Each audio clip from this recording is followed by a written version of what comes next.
শ্রীলঙ্কার জন্য আজকের দিনটি বিশেষই বলতে হবে। দেশটির নতুন প্রেসিডেন্ট হিসেবে অনুরা কুমারা দিশানায়েকে যে সময় শপথ বাক্য পাঠ করছিলেন, ঠিক সেই সময় নিউজিল্যান্ডের শেষ উইকেটটি তুলে নিয়ে গল টেস্টে লঙ্কাতে জয় এনে দেন প্রভাত জয়াসুরিয়া। 63 রানের জয়ে 2 ম্যাচের টেস্ট সিরিজে শুধু এগিয়ে যায়নি শ্রীলঙ্কা, আইসিসি বিশ্ব টেস্ট চ্যাম্পিয়নশিপের ফাইনালে ওঠার দৌড়েও ফিরেছে।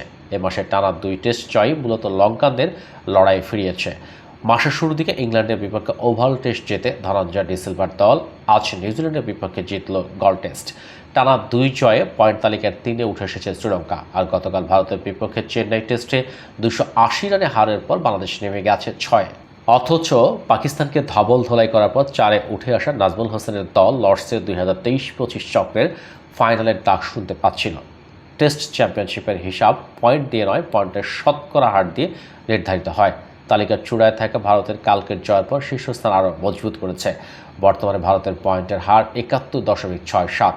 বিশ্ব টেস্ট চ্যাম্পিয়নশিপে টানা 3য় চক্রে ফাইনালে ওঠার পথে অনেকটা এগিয়েও গেছে রোহিত শর্মার দল। 2-এ থাকা অস্ট্রেলিয়ার সঙ্গে তাদের পয়েন্টের হারের ব্যবধান 9.17। বাংলাদেশ সিরিজ সহ ভারতের বাকি এখনও 3টি সিরিজ, অস্ট্রেলিয়ার বাকি 2টি। 4টি করে জয় ও হারে 3-এ উঠে আসা শ্রীলঙ্কার পয়েন্টের হার 50। এই দলটি মাসের প্রথম দিন 33.33 পয়েন্টের হার নিয়েছিল 7 নম্বরে।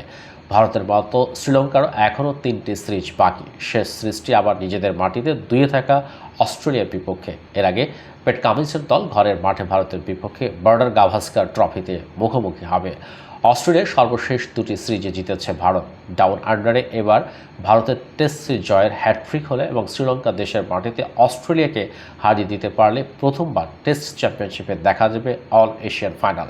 2023-25 টেস্ট চ্যাম্পিয়নশিপ চক্রে এখনও পর্যন্ত 7 ম্যাচ খেলে 3টিতে জিতেছে, 4টিতে হেরেছে বাংলাদেশ। পয়েন্টের শতকরা হার 39.29। বাকি এখনও 5টি ম্যাচ।